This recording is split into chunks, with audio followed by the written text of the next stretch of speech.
A lot of this isn't going to make sense to you, and I'm sorry about that. I'm just going to start at the beginning, with the house.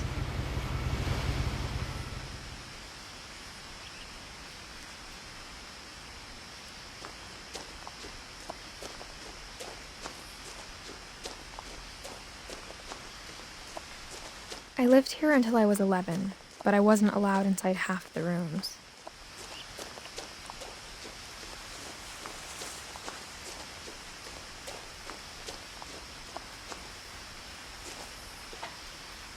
Inside the mailbox were bills from 7 years ago, marked urgent, open immediately.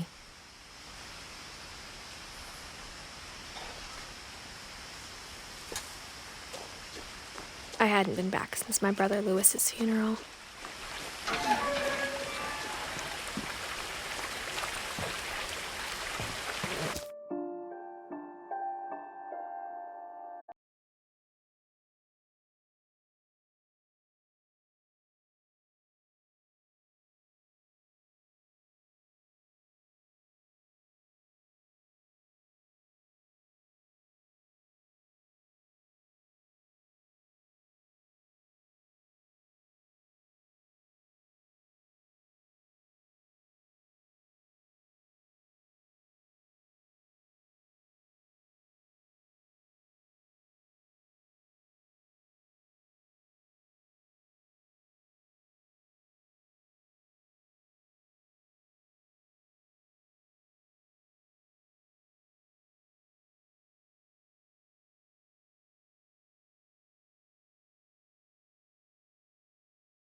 In her will, my mother left me a key, but didn't tell me what it unlocked.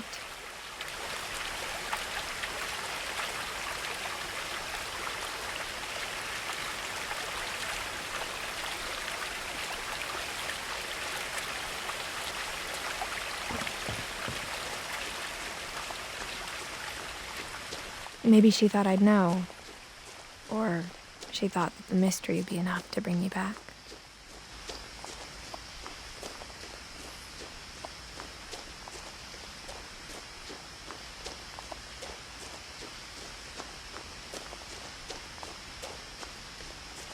No one had driven this way in a long time, but I saw a few hoof prints.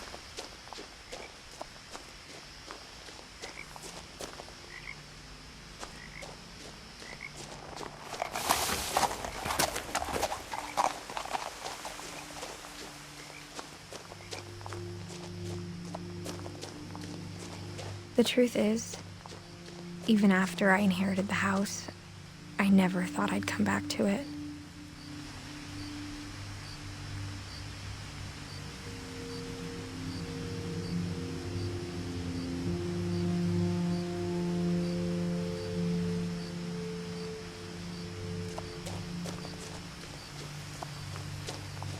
But now I had questions about my family that only the house knew the answers to.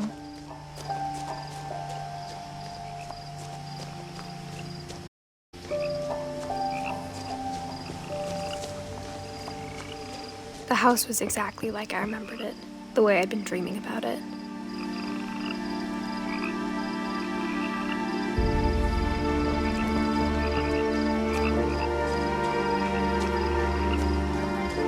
As a child, the house made me uncomfortable in a way I couldn't put into words. Now, as a 17-year-old, I knew exactly what those words were. I was afraid of the house.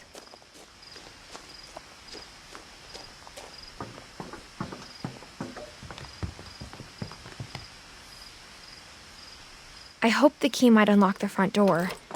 It didn't.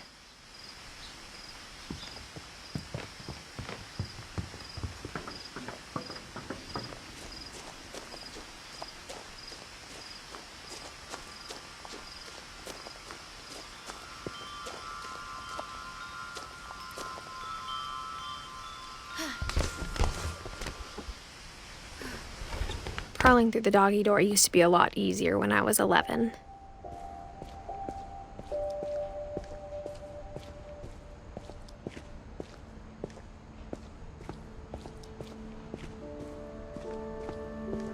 For the first time in years, I felt like I was home.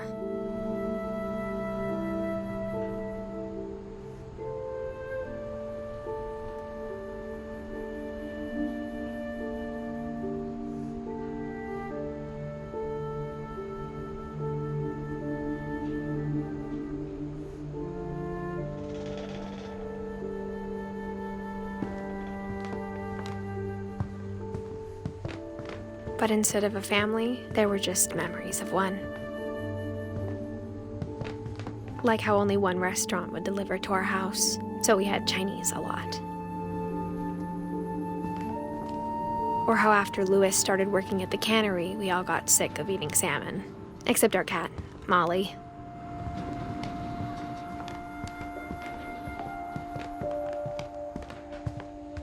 The table was still a wreck from the night we left.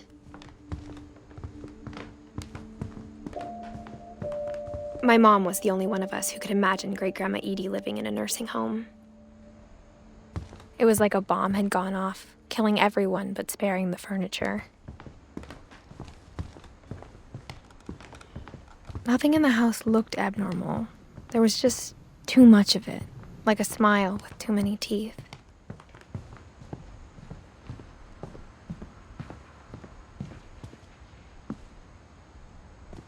After Milton disappeared, Mom sealed up all the bedrooms. Then Edie retaliated and drilled peepholes.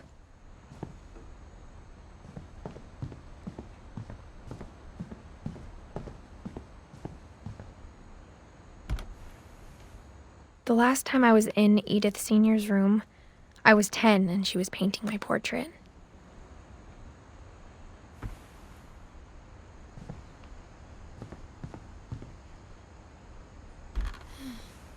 My Grandpa Sam spent 7 years sharing a room with his dead brother, Calvin.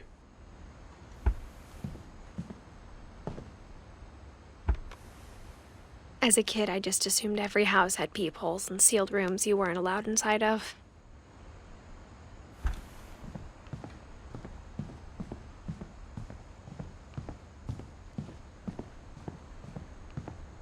Whenever people ask me about my family, the first thing they always want to know about is Barbara.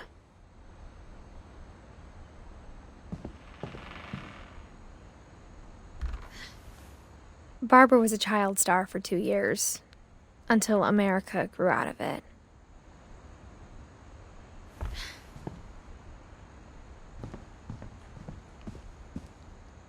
Mom must have locked the third-floor stairs on the night we left.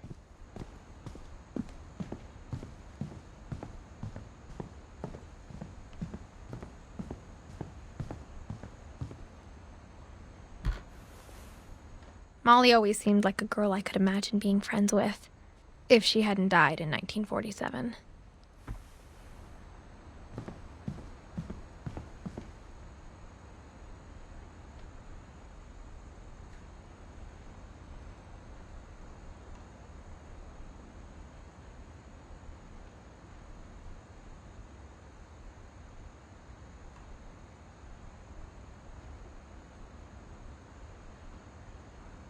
I spent a lot of time playing in Great Uncle Walter's room.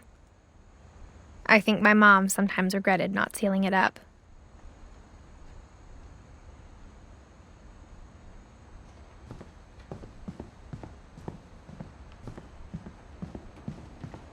Louis told me there were secret passages, but I never believed him.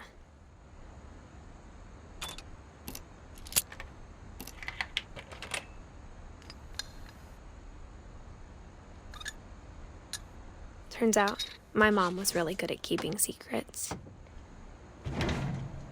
Now it was time to find out what my mom had been afraid of. From the paintings on the wall, it was clear my brother Milton had been here before me.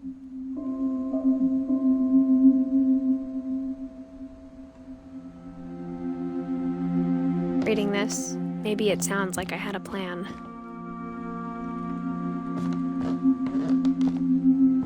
But I had no idea what was behind that door.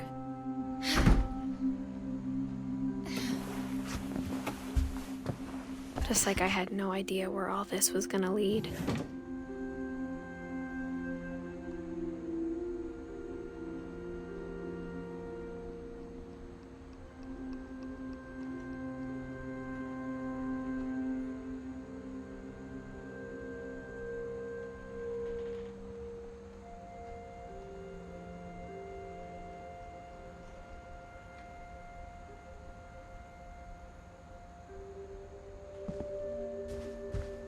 I grew up looking at Molly's room through the peephole. Molly's gerbil had a tiny bedroom with its own even tinier gerbil cage.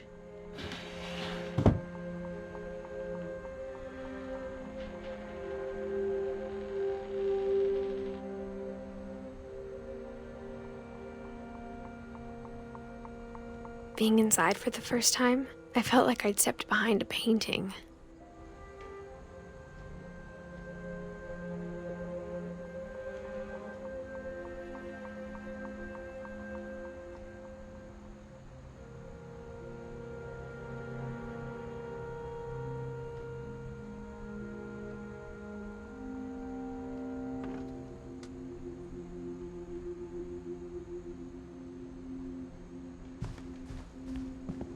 I got the sense Edie had spent a lot of time here, before my mom sealed the doors.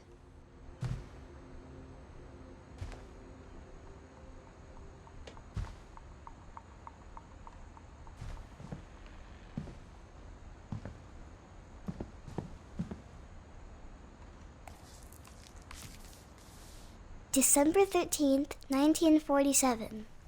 Dear Diary, I'll be gone soon, but I wanted to tell somebody about what's gonna happen. It started when Mom sent me to bed without dinner. I woke up and I was starving, so I looked around for something to eat. My Halloween candy was all gone. The gerbil food was dry, but I didn't mind it.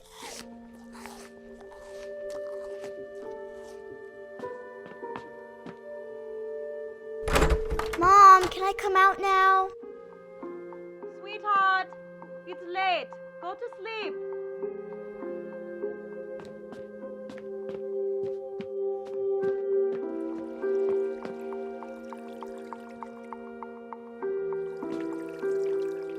I thought about eating Christopher, but I held back.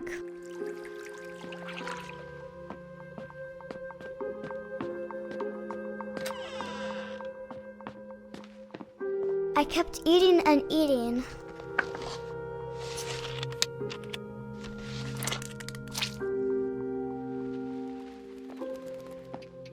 I ate a lot of things that night.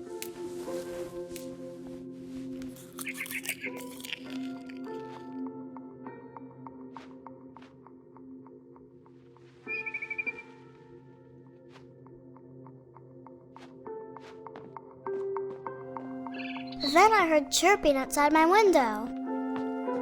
It was a barn swallow going back to her nest. I reached out for her.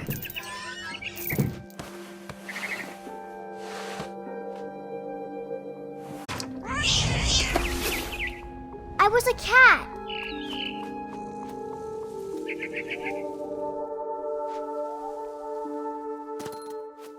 I tried to be quiet, but the bird was really scared.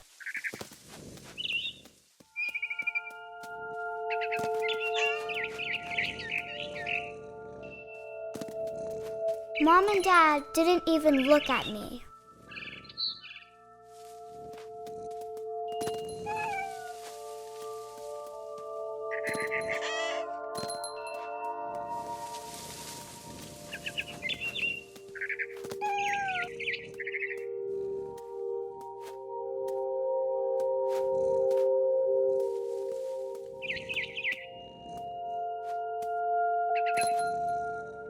The babies were all gone.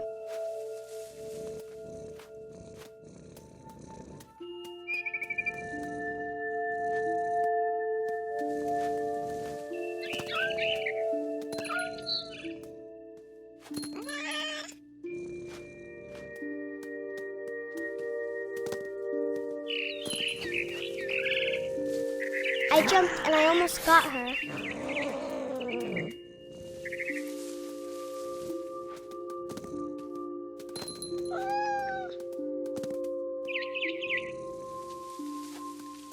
I could tell she was getting really tired.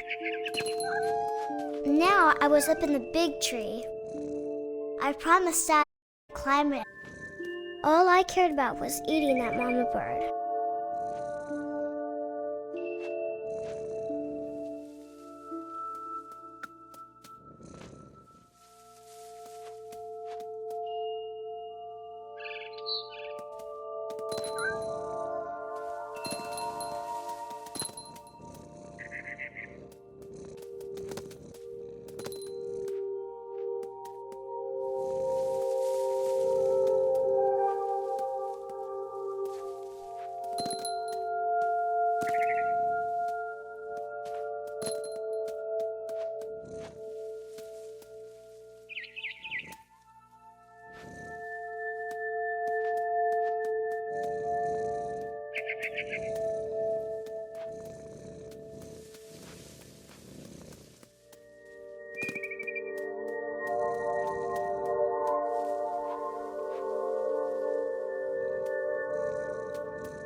I gobbled her up. And suddenly, I was an owl. First, all I heard was the wind. Then I heard little teeth nibbling in the grass.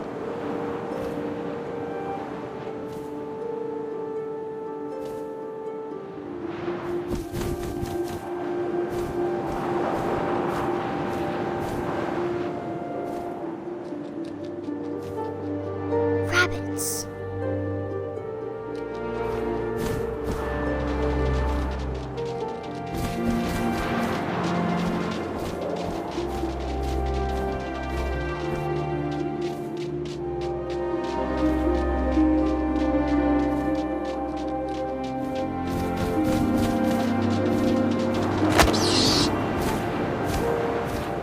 I imagined his face looking up and seeing mine through my talons. I swallowed him up, and I didn't chew one bit. Then I flew off to find something bigger.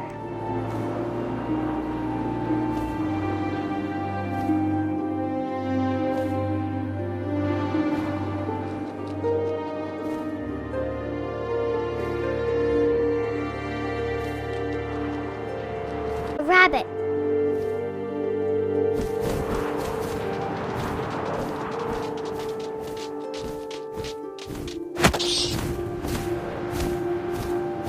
She was almost too big to carry.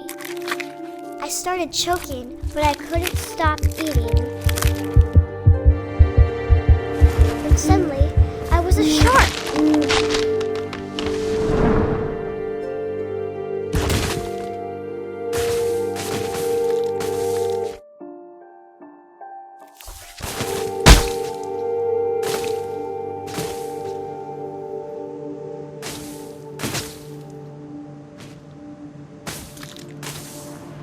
I rolled off a cliff and into the ocean.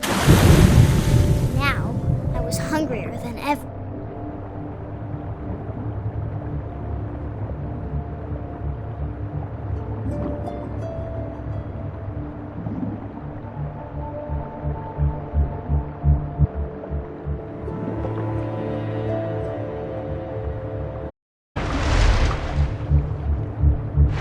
I wanted fat, juicy seals.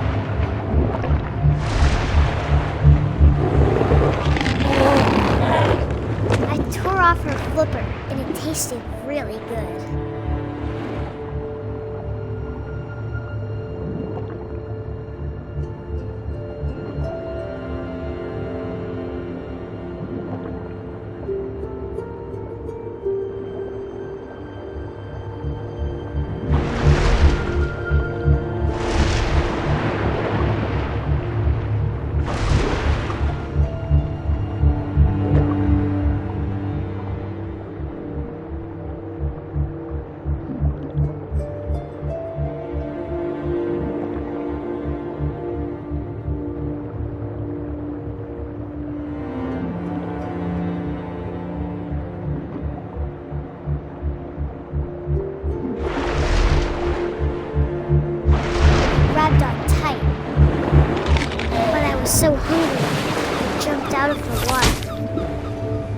opened my eyes, everything had changed.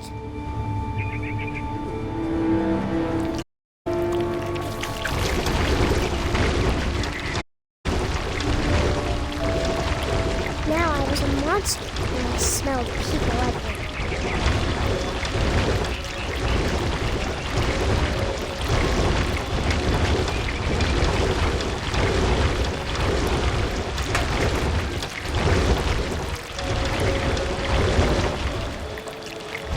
I was big, but I moved real quiet.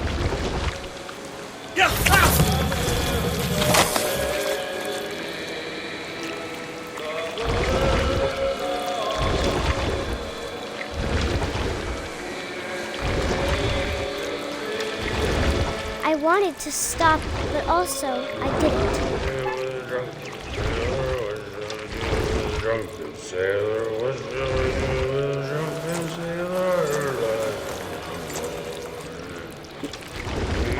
Belly with a rust.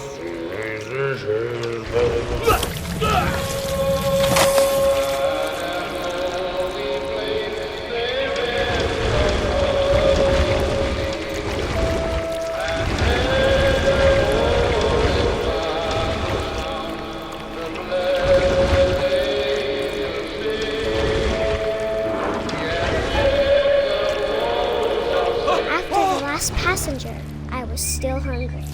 And across the water, I smelled something new. Something I had to have, so I swam towards it.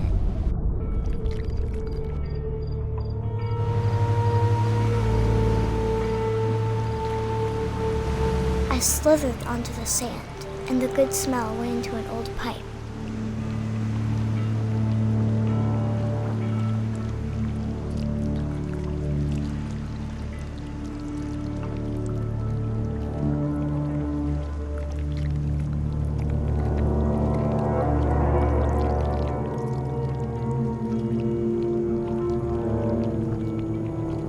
I got closer and closer.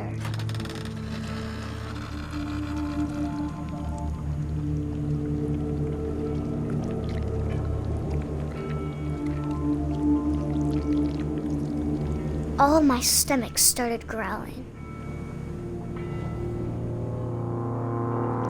And suddenly, I was me again. I held my breath for a long time, but I couldn't hear anything. I think it's waiting for me to fall asleep. But it's not going to wait much longer. It needs to feed, and we both know I will be delicious.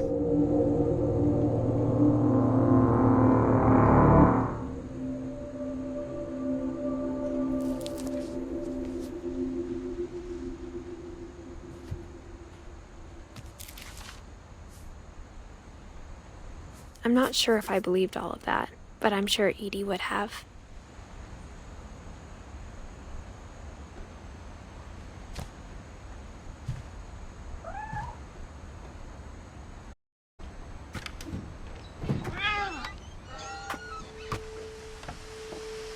This will be obvious later, but my mom never told me any of these stories.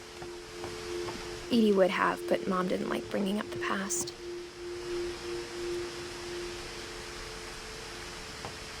Though, when we adopted a stray kitten, she was the one who named it Molly. I spent a lot of time in Great-Grandma Edie's room.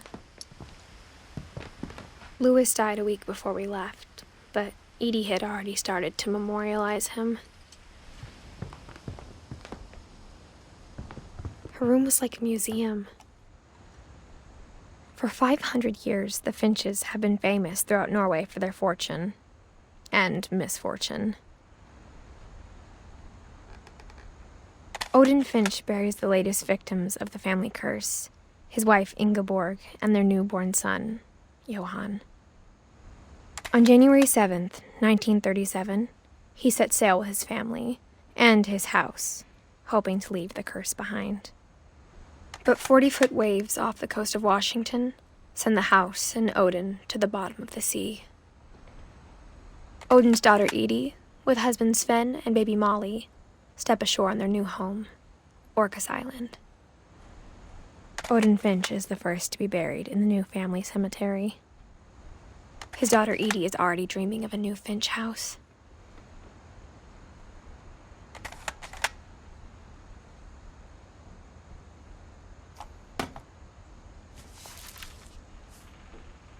Whatever's wrong with this family, it goes back a long ways.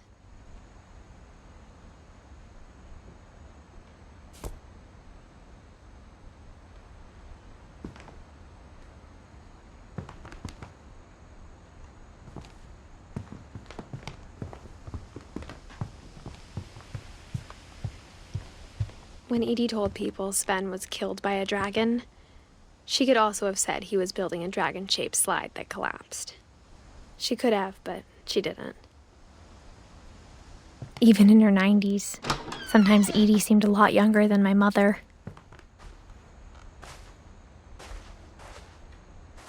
The only trace Grandpa Sam's first wife, Kay, left on the house was the pink bathroom. It was a pretty big trace.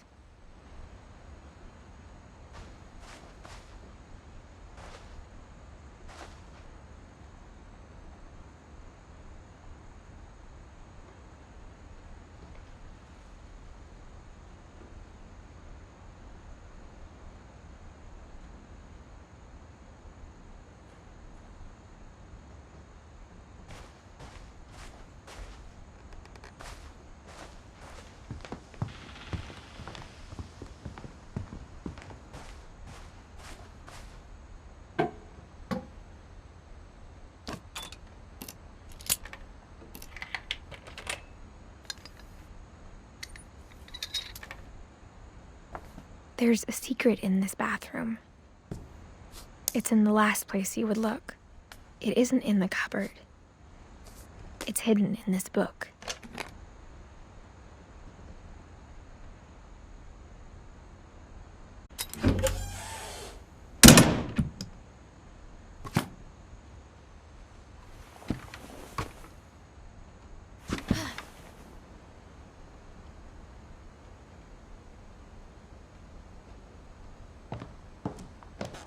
Sven gave Sam an old camera he'd refurbished. He never put it down.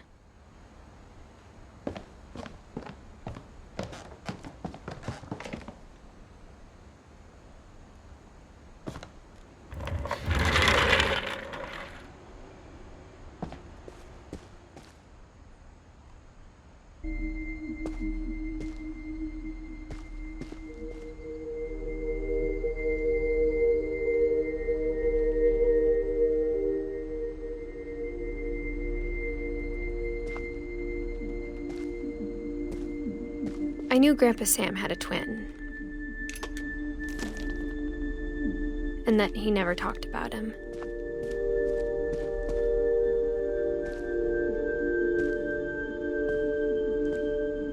I guess my grandpa didn't like history any more than my mom did.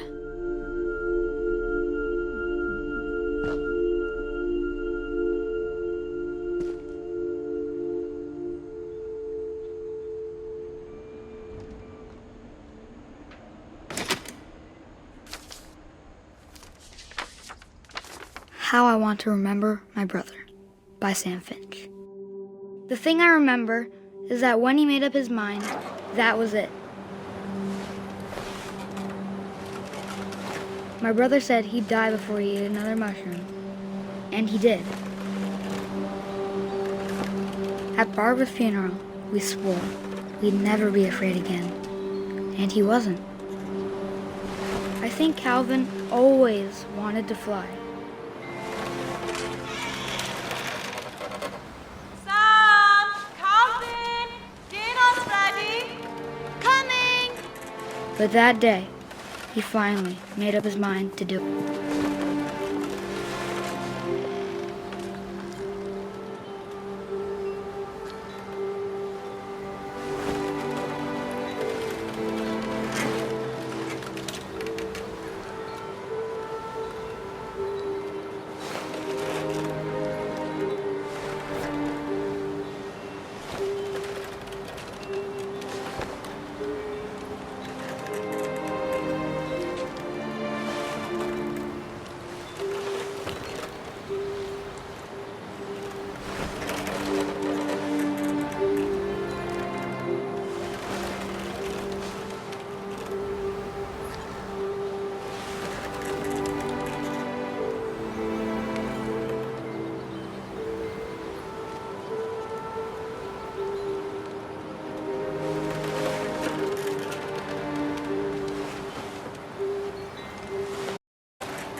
I told him going around was impossible. Maybe if I hadn't said that. Calvin, I'm not gonna tell you again. Maybe if the wind hadn't picked up. Then maybe he'd still be here. But I doubt it. I think he'd already made up his mind. That's what I want to remember about my brother.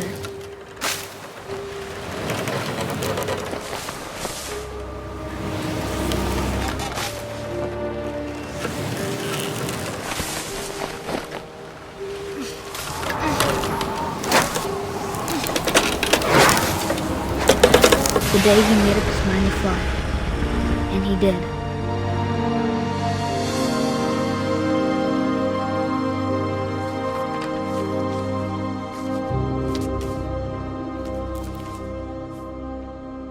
Calvin's story felt strangely familiar. When I was younger, I remember trying to do the exact same thing.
After the funeral,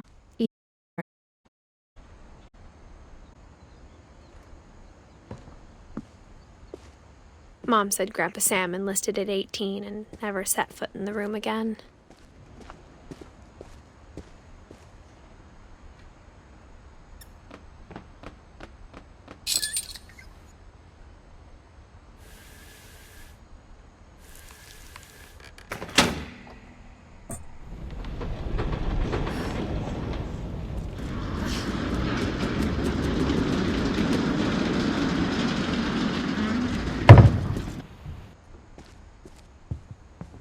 The passages were a pretty tight fit. They'd obviously been built for smaller hands and bellies.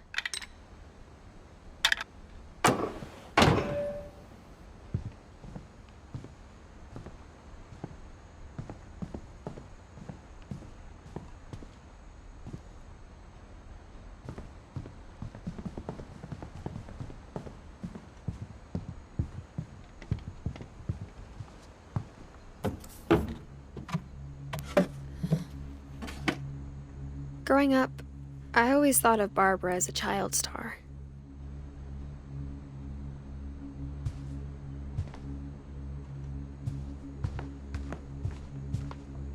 I never thought about how hard it must have been for her afterwards.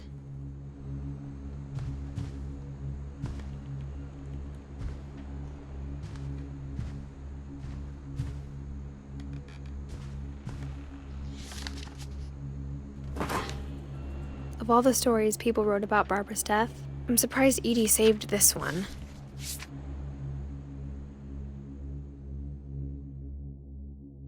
Old Jack here with another ghastly tale inspired by America's most unfortunate family.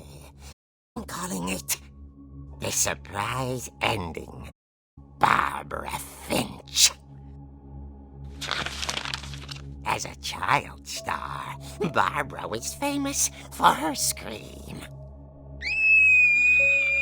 Now at 16, she was all washed up. A has been. But in a lucky break, she'd been asked to perform her signature scream at a local convention for monster movie fans. It was just the boost her career needed. Unfortunately, her scream hadn't aged well. Getting better. I think you just need the right motivation. Her biggest current boyfriend, Rick, was about to demonstrate when... Now that was a great scream. It was Barbara's father, Sven.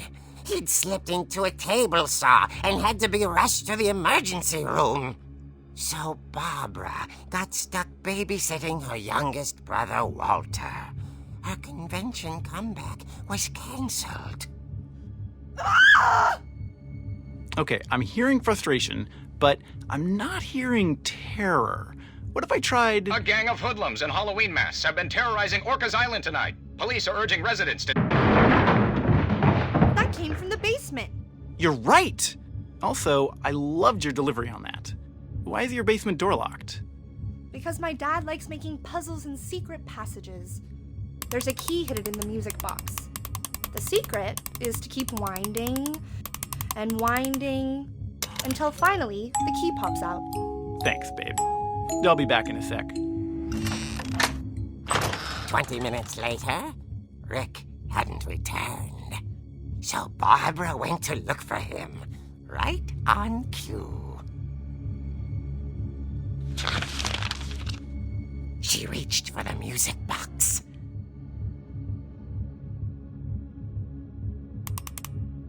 And as she wound the key, she listened for Rick, but the house was silent.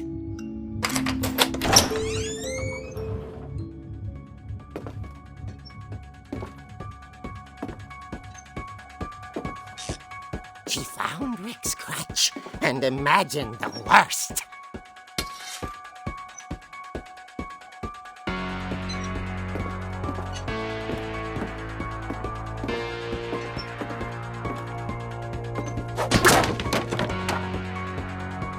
The gang's leader is the infamous Hookman killer, Dr. Carl Hamill, who impaled and then ate his family 10 years ago tonight.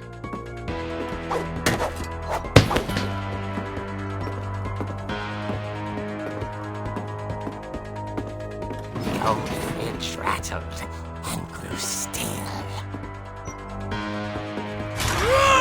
Oh dear!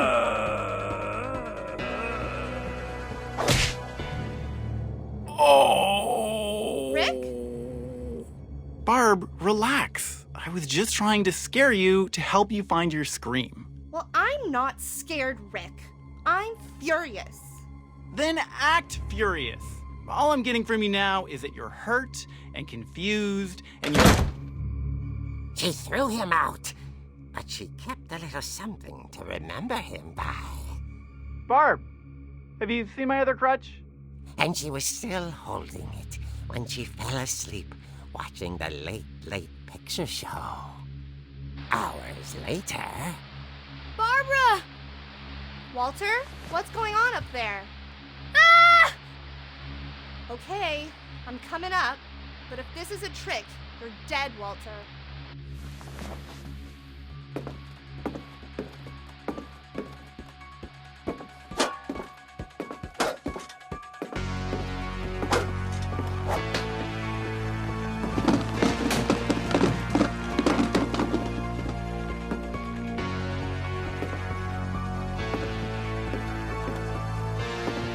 Walter, are you there?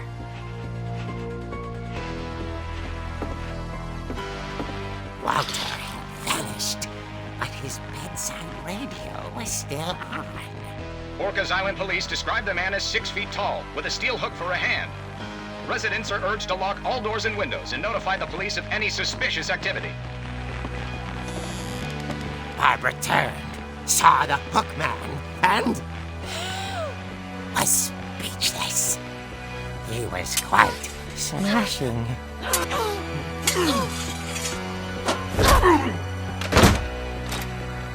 And as he left, Hey, Barbara, there's gotta be another way out. that She played her part. Molly hadn't been in years.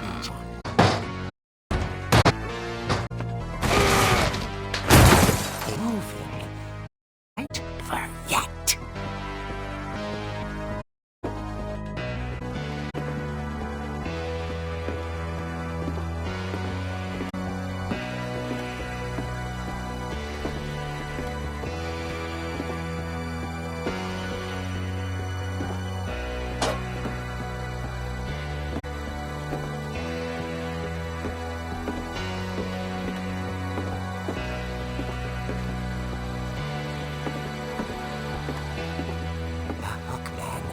Vanished.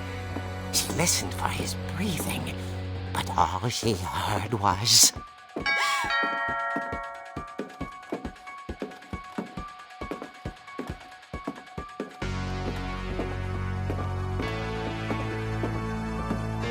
At the door, she heard whispering. It was coming from inside the house.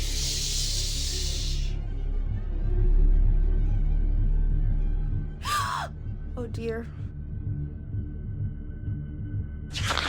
Surprise!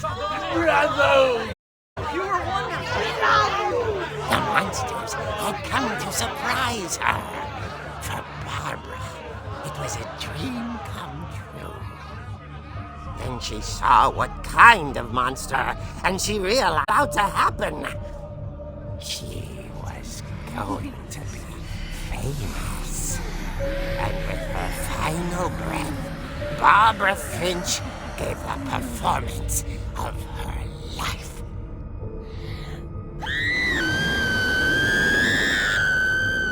I wasn't there, but dear Barbara was magnificent. Poor girl. She had a taste for stardom. But unfortunately, so did her fans.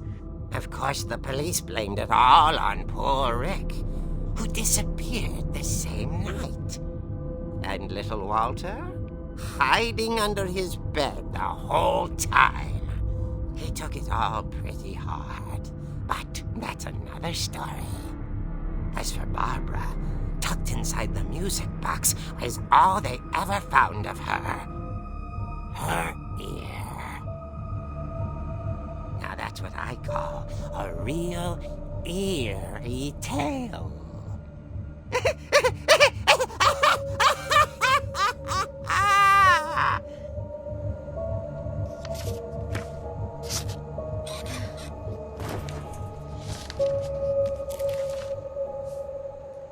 Edie told me all Barbara wanted was to be remembered, as absurd as that comic was.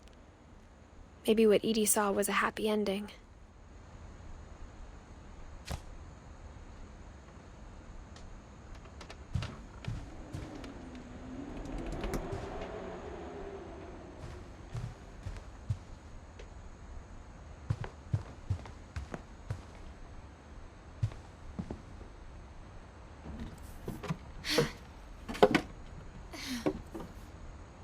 I guess now I know why Mom didn't like me playing with the music box.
I saw Edie sneak down to the basement once, carrying packages.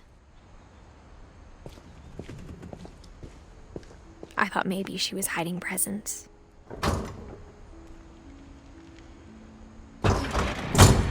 It turned out she was hiding a lot more than that.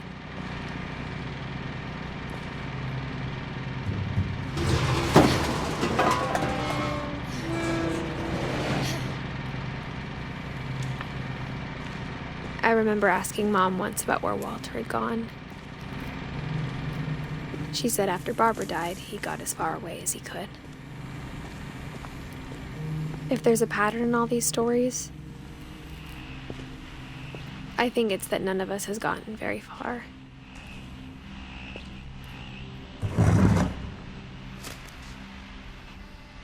Goodbye, everyone. I can't believe I've been down here for 30 years. On that first day, after the shaking started, I didn't think I'd survive a week.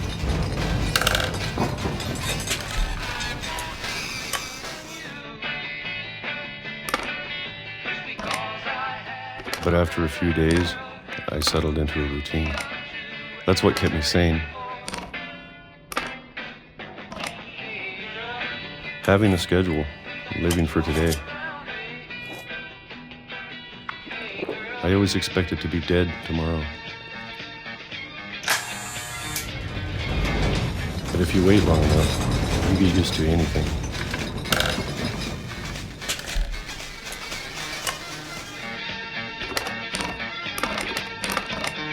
Even a monster on the other side of the door starts to feel normal. Almost friendly.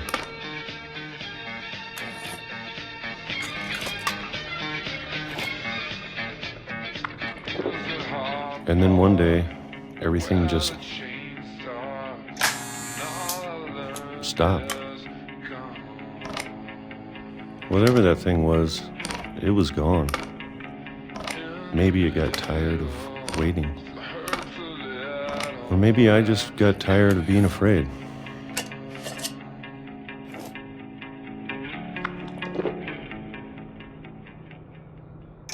It's been a week now, the longest in 30 years.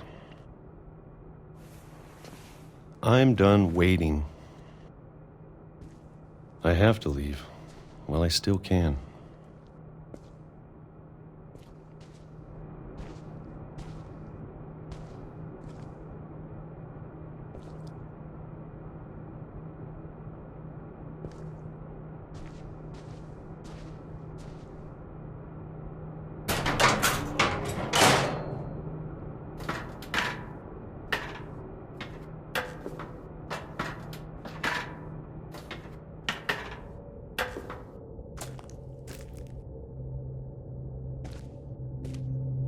I know it's out there, somewhere.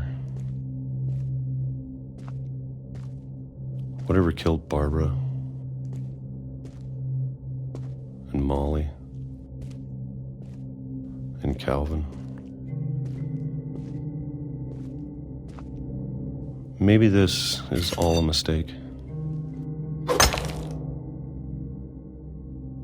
But I need to stop living the same day, even if it kills me.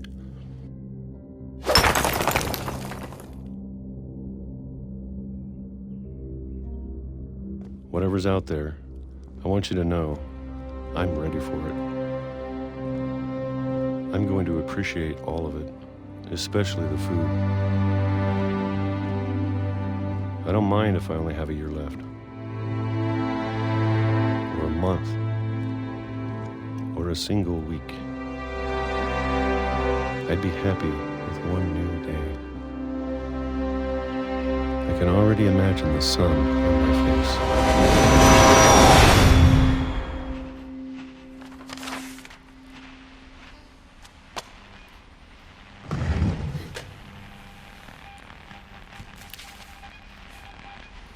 Walter died when I was 6.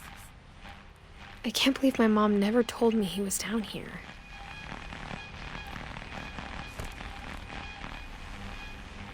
I'm sure my mom was trying to protect me.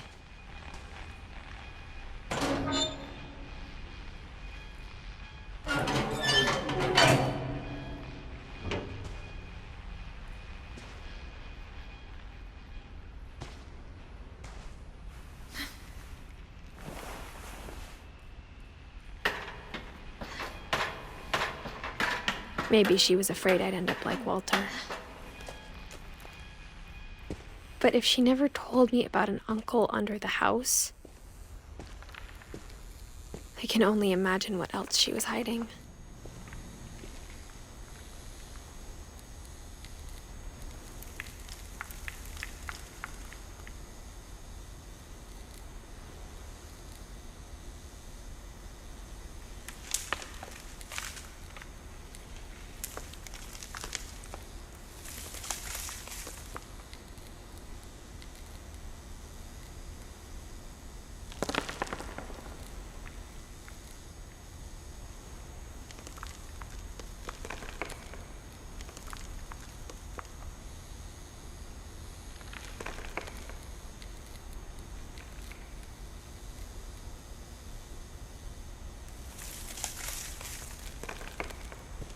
I don't want to make the same mistakes she made, trying to bury something that's still alive.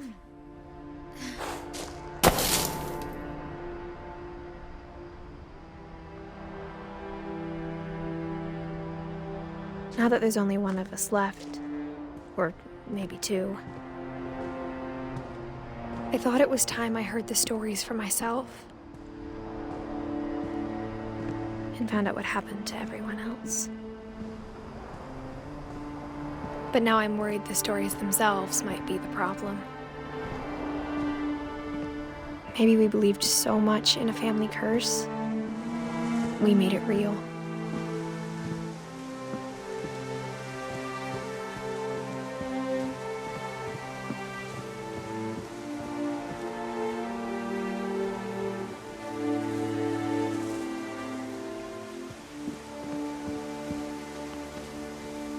I don't know if I should even be writing this.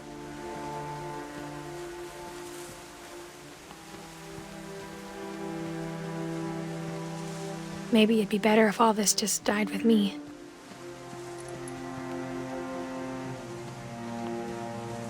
But I thought you should know about your family.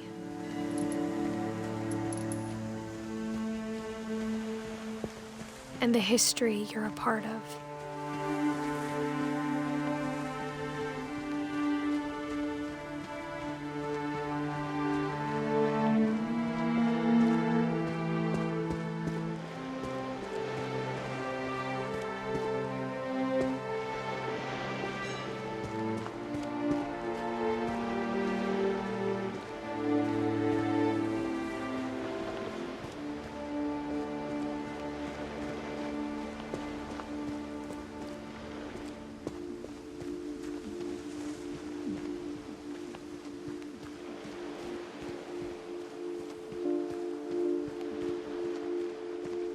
Though to be honest, I feel as lost as you probably do right now.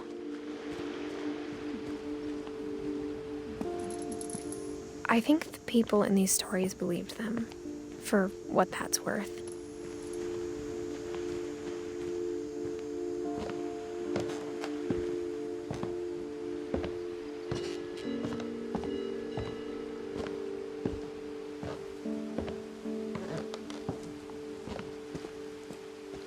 And when you look at the house, that history of imagination and stubbornness and madness, any of it seems possible.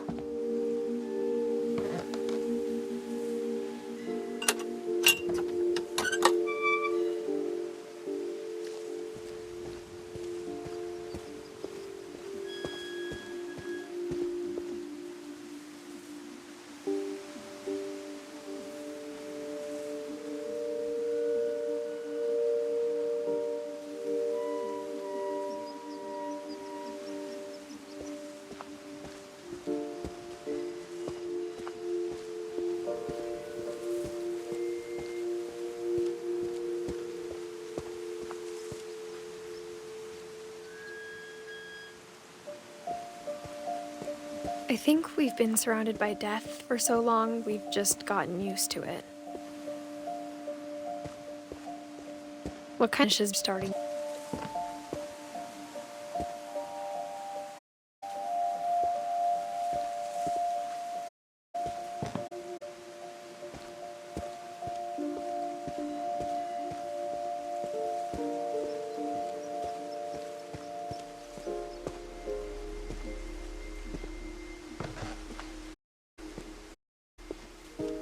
It's embarrassing for me to admit this, but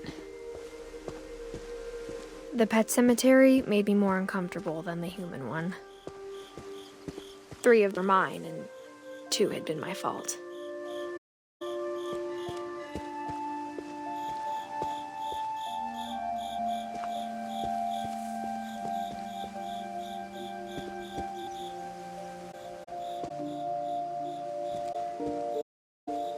Sven built the house, but it was Edie who designed the cemetery.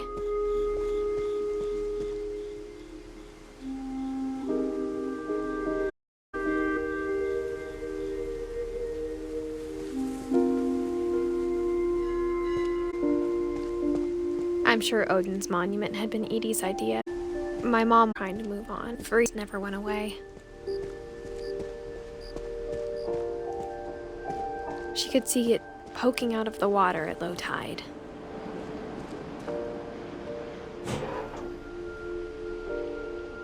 Edie said she dreamed about the old house every night.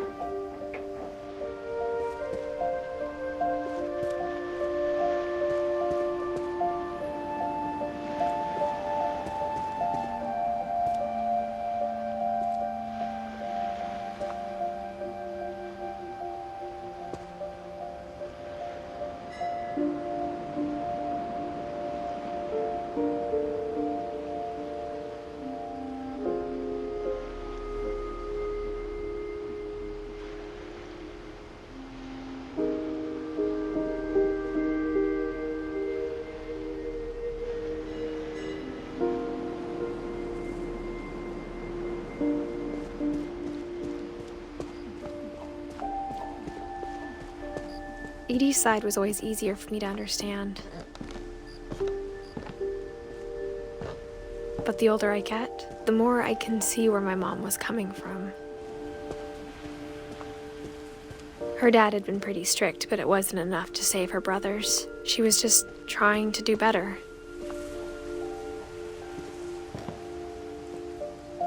She lost 2 of her brothers, just like I did. I get why she tried so hard to protect us. There's so many things I wish I could ask my mom now. Part of me thinks this is what she wanted all along. For me to come back someday and find everything out for myself.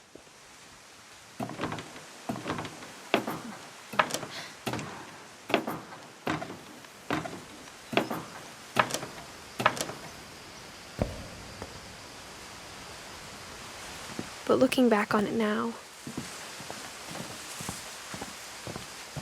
if she told me there was going to be so much climbing, I never would have come when I was 22 weeks pregnant.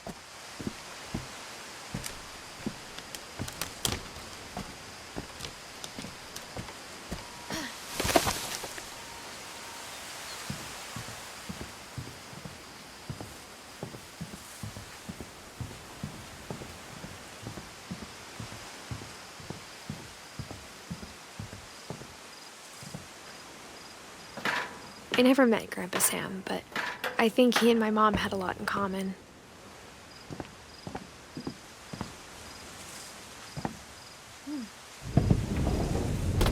They were both pretty intense.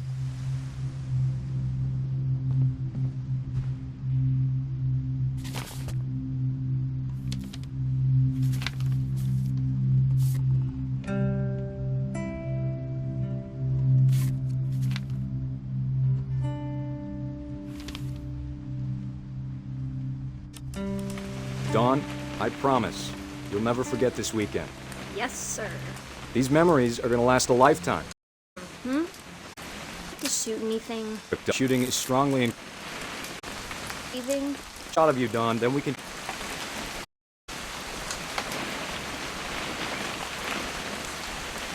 What? Perfect. It's gonna rain the whole weekend, isn't it? Please just damn picture. Hey, language. Never forget this weekend, Dad.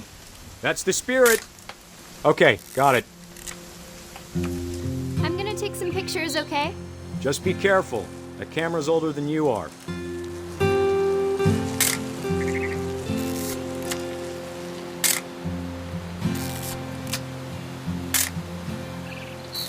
You're right, Dad. It's starting to clear up. Still freezing, though.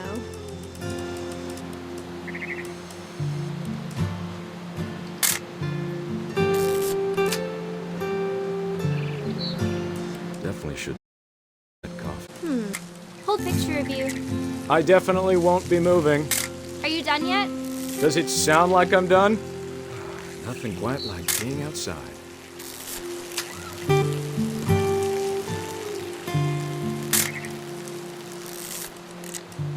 Oop, little more tank, I guess.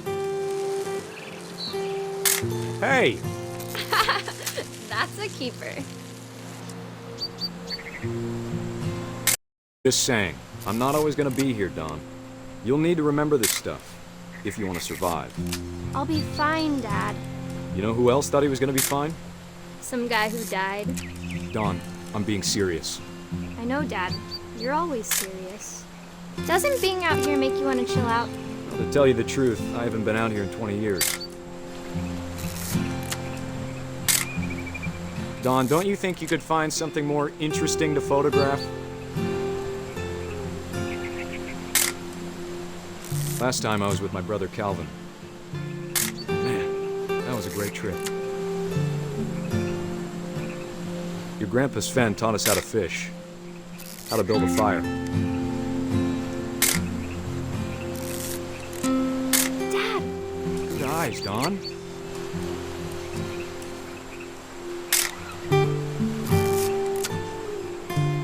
Before you take the shot, let me get a picture of you.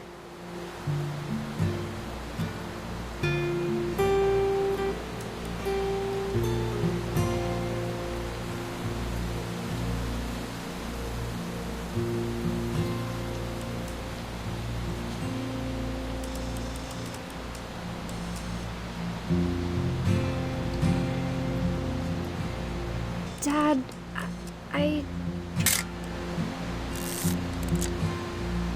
Let me get behind you. Do I have to do this? Don, you don't have to do anything. But if you want to survive... Great shot, Don!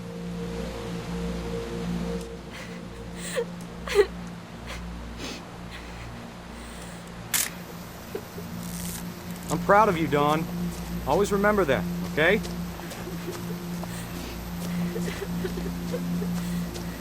Dad, it's twitching. I think That's it's totally normal, Don. Just focus on the camera. Try not to think about... Dad!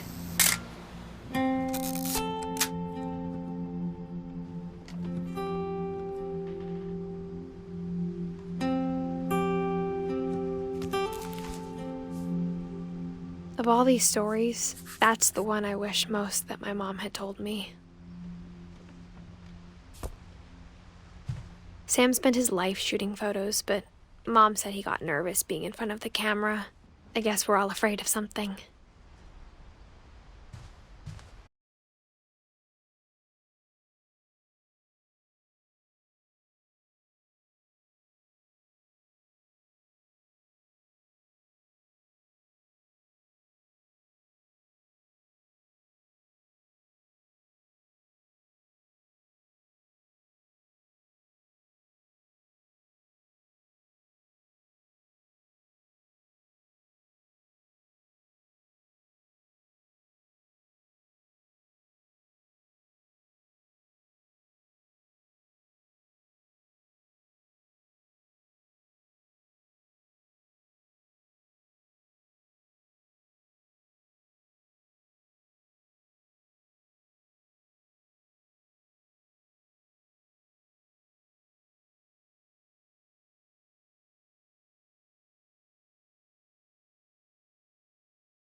father made him come, of course, but Gus stood far apart, just flew his kite and bottled up the storm inside his heart.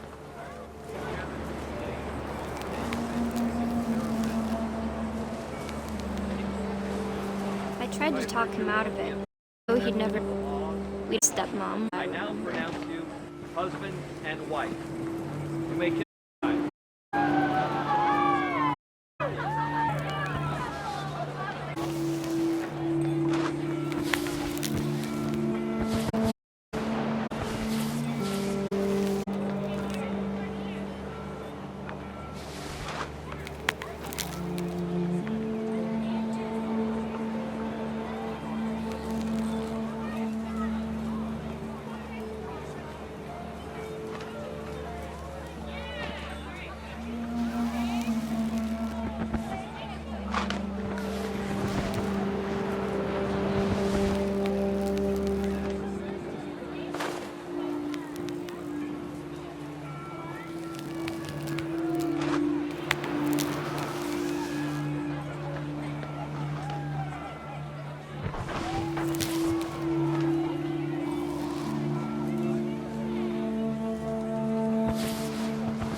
When the time for photos came, Dad ordered him to... But Gus, as a sign, held up his middle finger.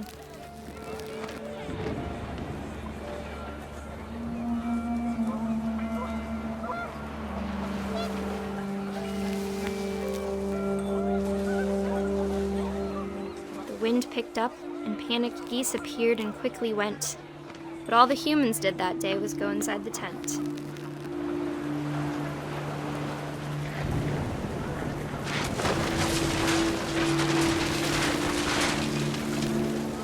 The rain came down in buckets then, but no one seemed afraid that nature might destroy the tent our dad had crudely made.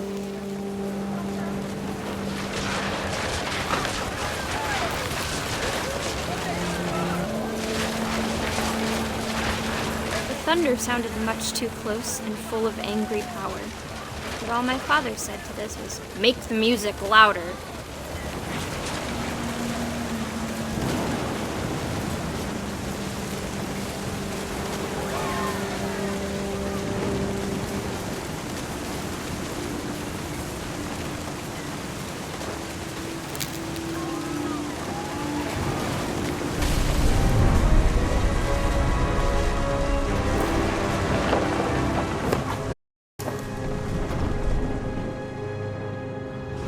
I wish that I could truly say I thought about you on that day.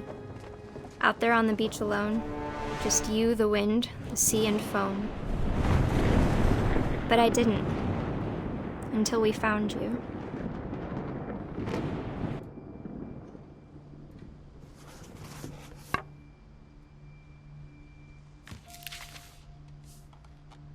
She never talked about him, but Mom told me once if I was a boy, they were going to name me Gus.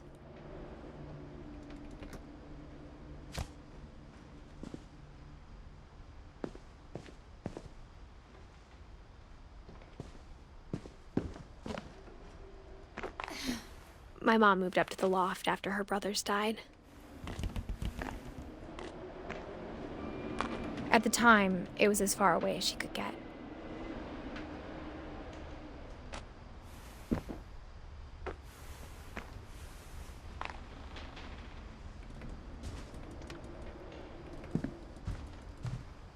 She spent a summer building houses in Calcutta, where she met my dad, Sanjay.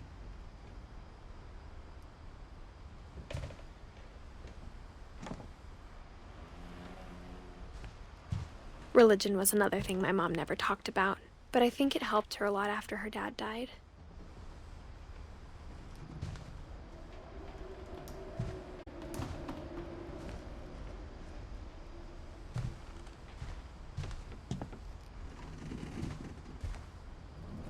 My mom moved to India a week after graduation and got a job teaching English. Louis was born a year later. When my dad died, I don't think Mom knew where else to go. I'm sure Edie was happy to have her back. And to see kids in the house again. Bigger, but he was used to it. And for things were good. Almost normal. Last.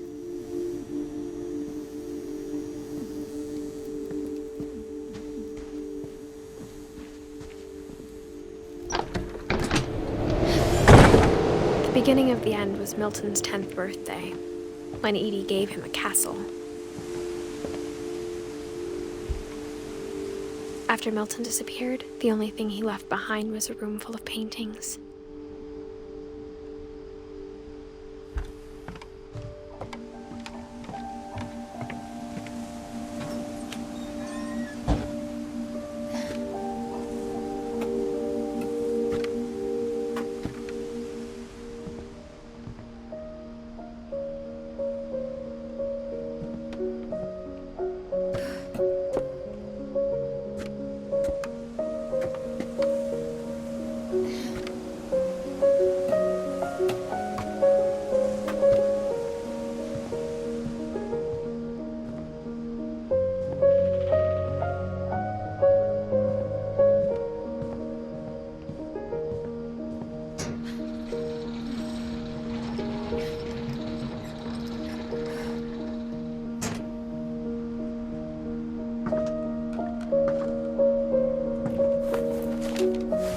Milton Finch in The Magic Paintbrush.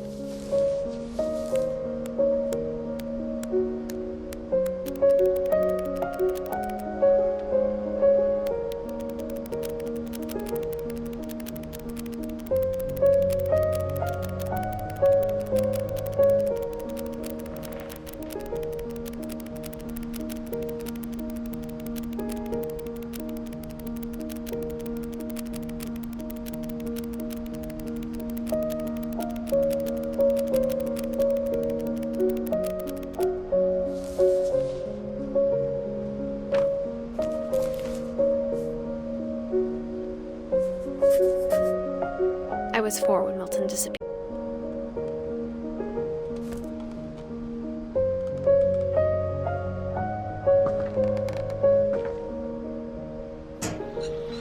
Mom spent months searching for my brother. Then she sealed the doors.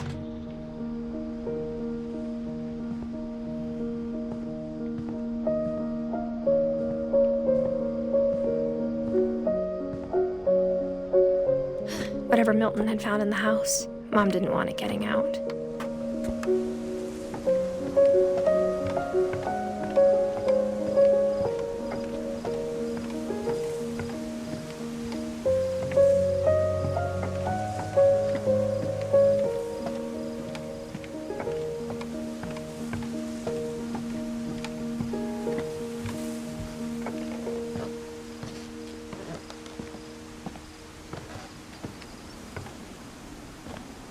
Mom definitely blamed Edie, but I think Louis blamed himself. After he graduated, he just spent more and more time in his room. Until Mom got him a job at the cannery.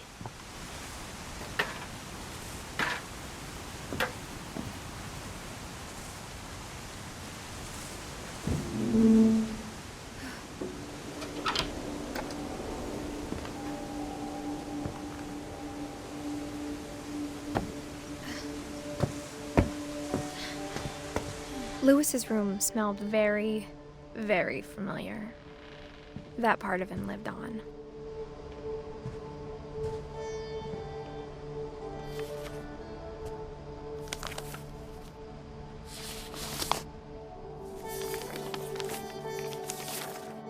Dear Mrs. Finch, as Lewis's psychiatrist, I can understand your desire for an explanation. As I see it, the trouble began in January, shortly after we convinced your son to seek treatment for substance abuse. Newly sober, I believe Lewis first noticed the monotony of his daily life.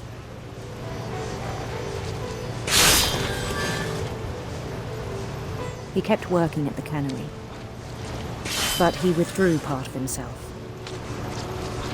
In our sessions, I saw the same behavior. His mind began to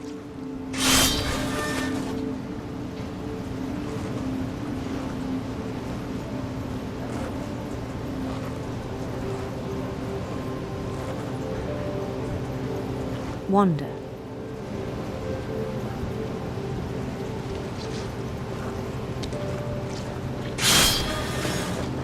I asked him to describe it.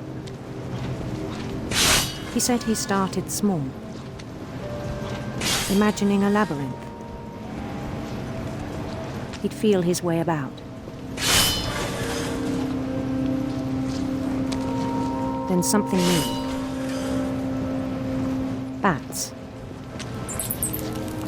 and toads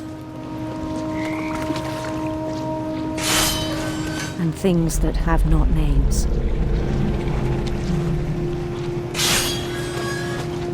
He knew it was all in his head.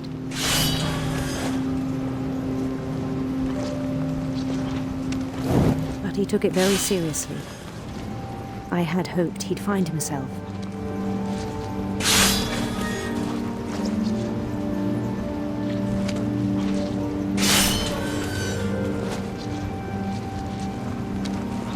But he found something more.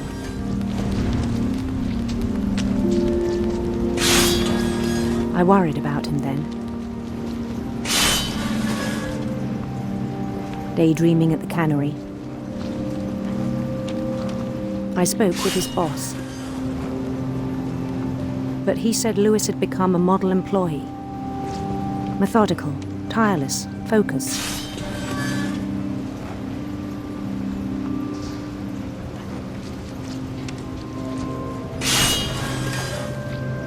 Like a whole new Lewis. So I let him go on.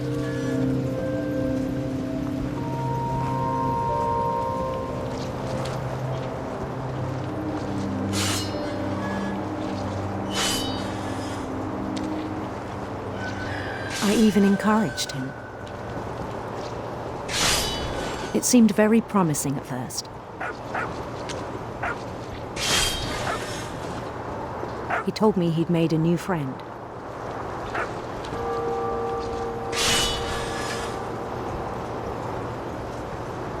On the edge of a city he named Lewis Topia. He built the city up slowly, brick by brick. Then he made musicians.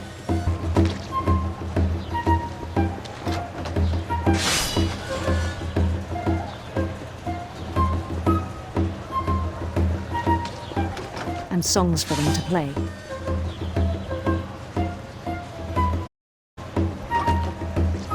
He taught in a band.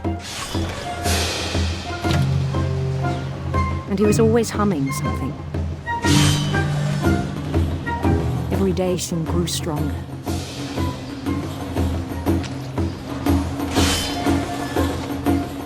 He no longer spoke at the cannery.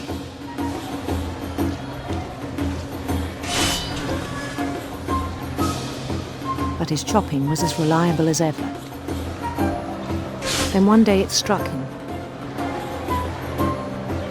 that all the cheering crowds, even the stones under his feet,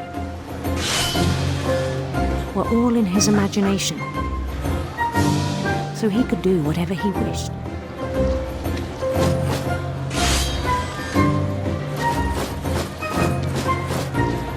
He held an election for mayor, and he won. They begged him to stay, but his mind was already wandering.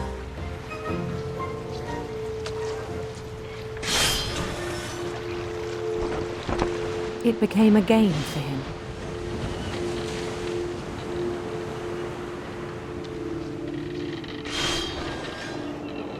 He'd conquer a city, then immediately push on. New Louisville.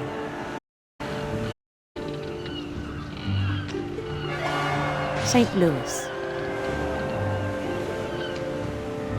He started drifting away from our reality.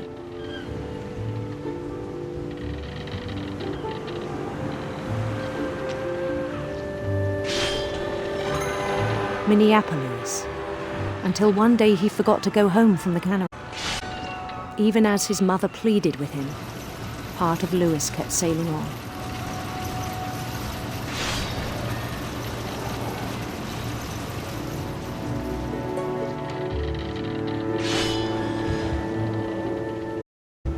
Pittsburgh, he heard rumors of a handsome queen.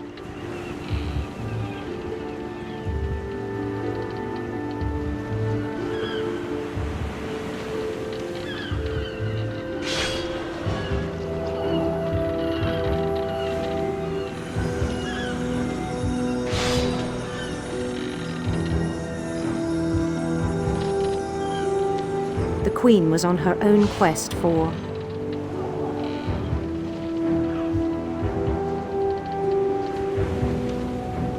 radiant rainbows.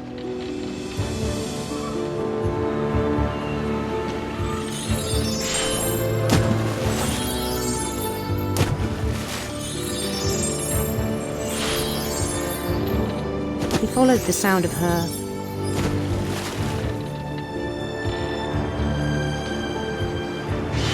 electric sitar.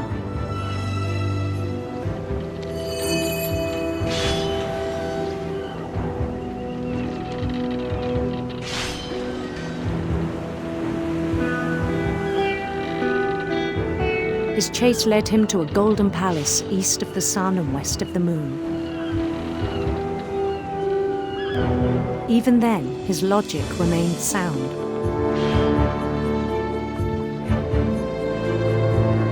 He knew the world was all in his imagination.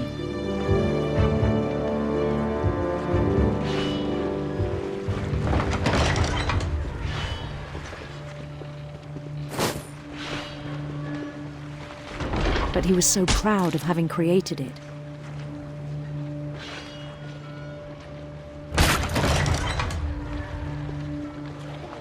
In his own eyes, he'd become something greater than a king.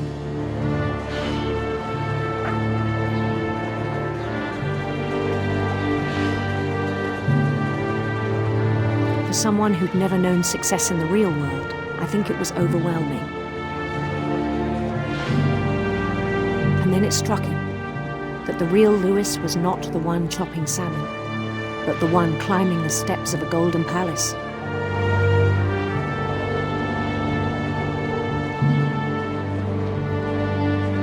My imagination is as real as my body, he told me. It was hard to argue with him.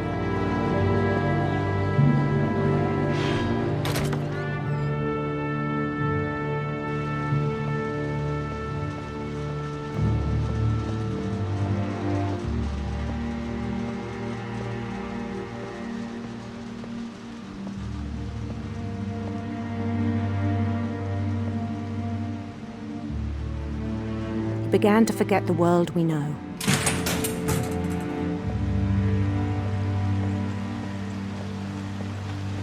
I think it pained Louis, the cannery worker.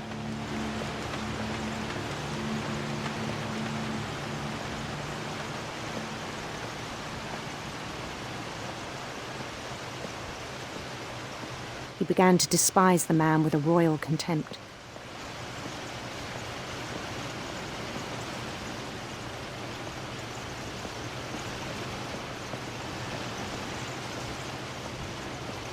I still thought I could save him. Even after he said he was being crowned king over all the lands of wonder. The palace would be packed with his companions.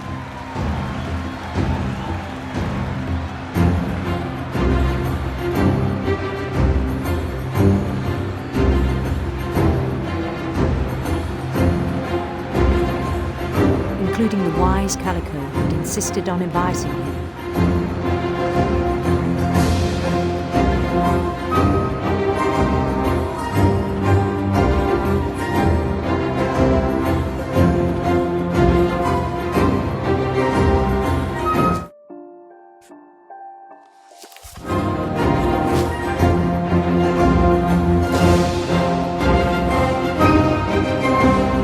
His queen waited, holding his crown.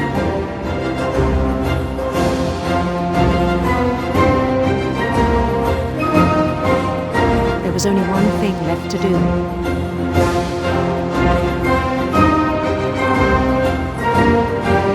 Bend down his head.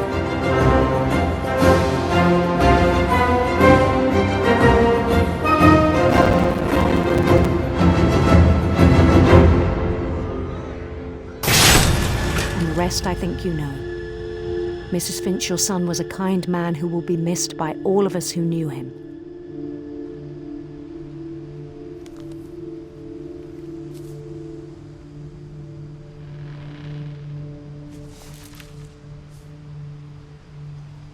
My brother was really cool. I wish you could have met him.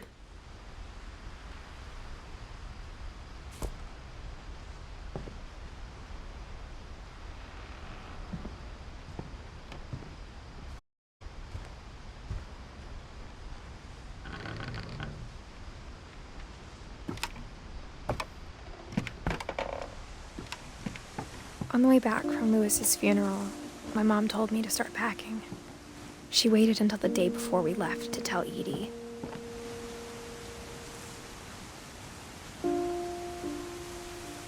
I'm not sure if she wanted to make it easier or harder.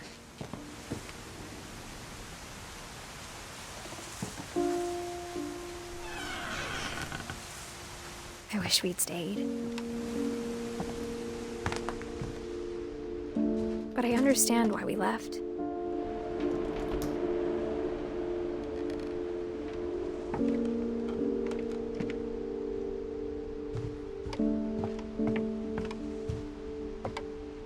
My mom ended up leaving everything behind.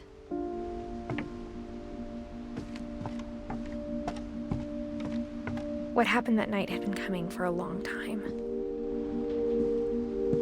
Maybe it should have come sooner.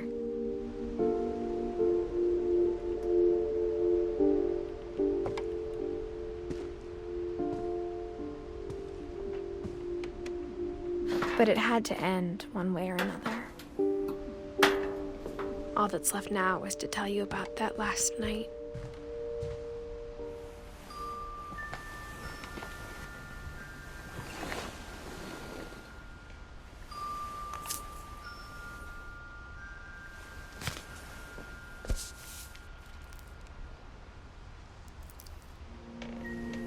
That whole last day, Edie just watched us pack and didn't say a word. Until supper, when she raised her glass and said, "To our final night together, and all our final nights apart." Grandma, you know what I said about alcohol. Some of your medications are very Edith, specific. I left a present for you in the hallway. Why don't you go open it? The grown-ups have to argue now. I'm sorry, you're right. We're all leaving tomorrow. Let's just enjoy our last... I'm not leaving. Edith, you're excused.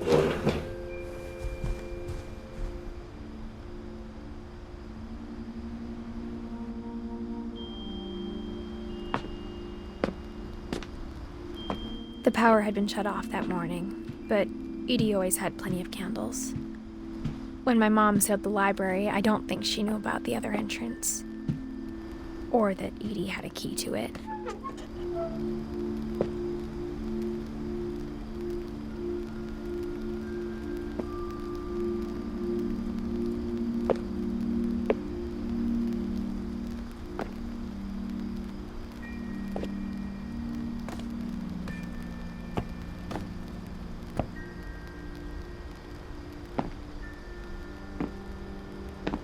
That thing you're afraid of isn't going to end when you leave the house.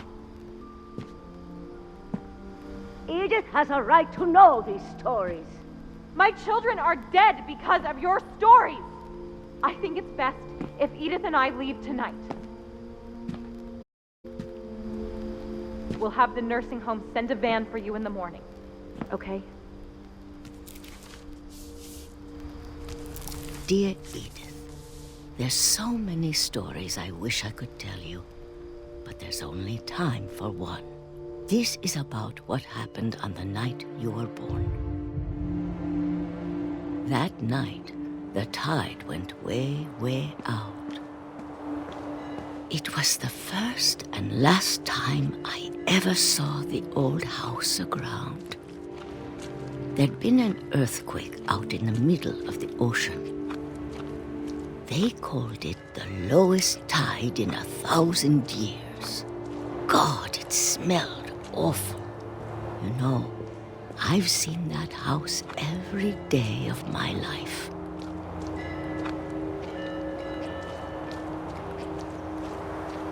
But I never thought I'd go back to it. When the fog rolled in, I lost my way.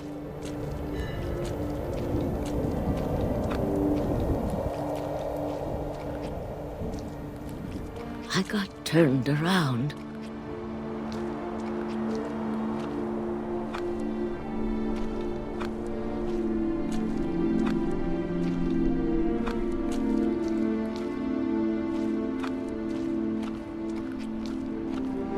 I started seeing things.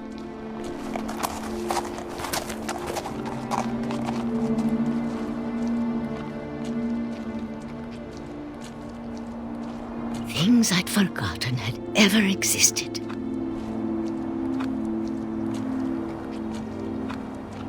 But when I saw them, they felt like old friends. That night, a lot of things came back to me. Or maybe I came back to them.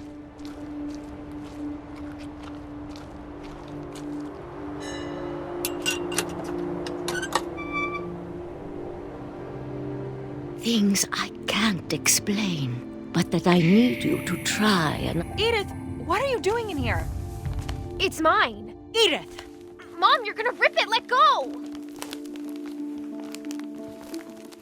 I kicked and screamed, but Mom dragged me to the car.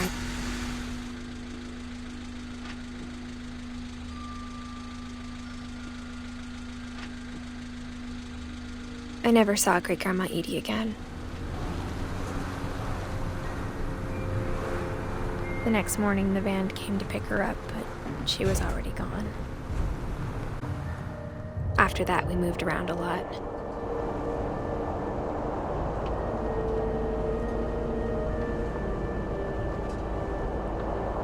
We both tried to make the best of it.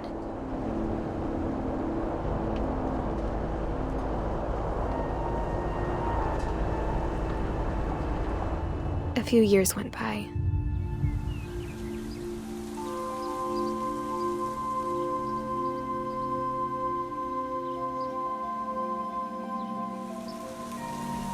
My mom didn't like to talk about it. But she started getting sick a lot. The rest happened pretty quickly.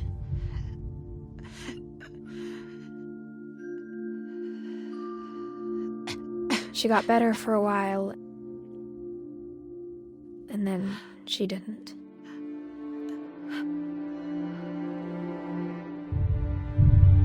And then I was alone.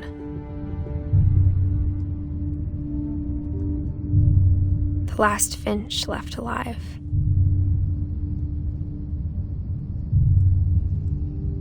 Until I found out about you. I'm still not sure what to tell you about all this. If we lived forever, maybe we'd have time to understand things. But as it is, I think the best we can do is try to open our eyes and appreciate how strange and brief all of this is. This journal was supposed to be for you. But now I hope you'll never see it. I just want to meet you and tell you all these stories myself.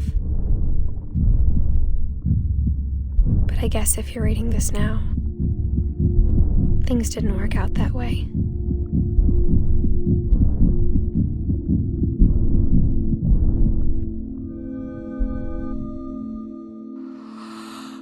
This is where your story begins. I'm sorry I won't be there to see it. It's a lot to ask, but I don't want you to be sad that I'm gone. I want you to be amazed that any of us ever had a chance to be here at all. Good luck.